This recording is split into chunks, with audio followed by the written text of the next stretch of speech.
You want to know, where is the price of gold and silver headed? So do I. One thing we know for sure, for the past few weeks, it's been heading down. Let's do a recap of what went on this week in the silver market, in the gold market, in the general markets. Let's talk about the big stories that we had during the week and how they will paint the picture for us as we move into the coming weeks, quarters, and months.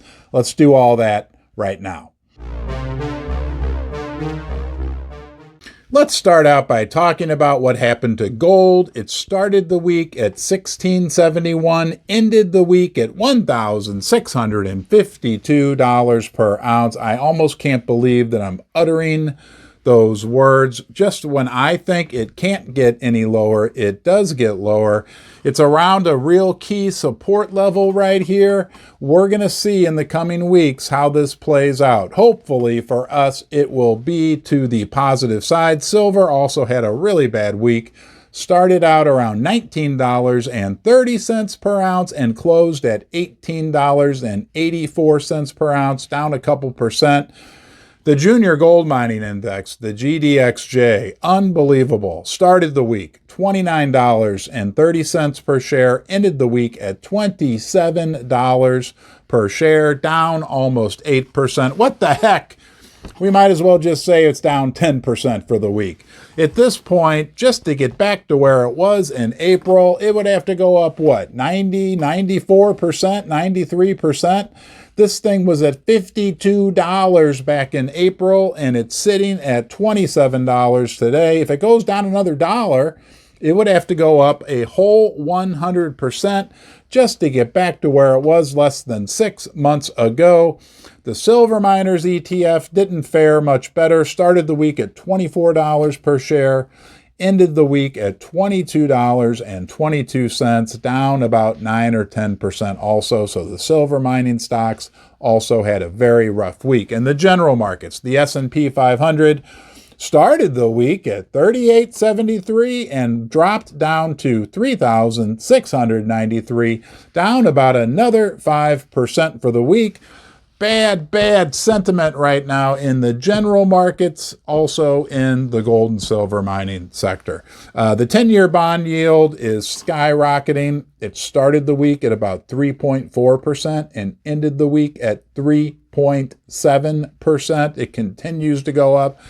And the U.S. dollar is at historic level highs.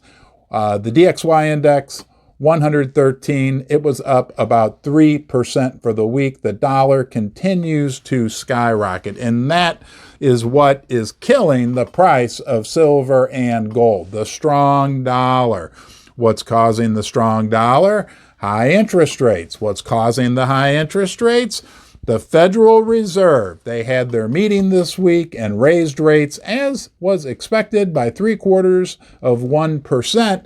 However, their projections for the future were a bit more hawkish than the market had factored in, so the dollar took off. I don't know, guys. Look, I'd be lying to you if I told you, number one, that I knew what was going to happen, because nobody knows what's going to happen. But more importantly, I just want to tell you, it's been a painful couple weeks. It's been a painful year if you've been invested in these mining stocks in particular, as long as I have. The pain is real. Yes, I know, keep a good perspective and everything else, but just know if you're feeling uneasy, if you're feeling depressed, if you wake up at 4:30 in the morning and can't go back to sleep like I did today, you are not alone.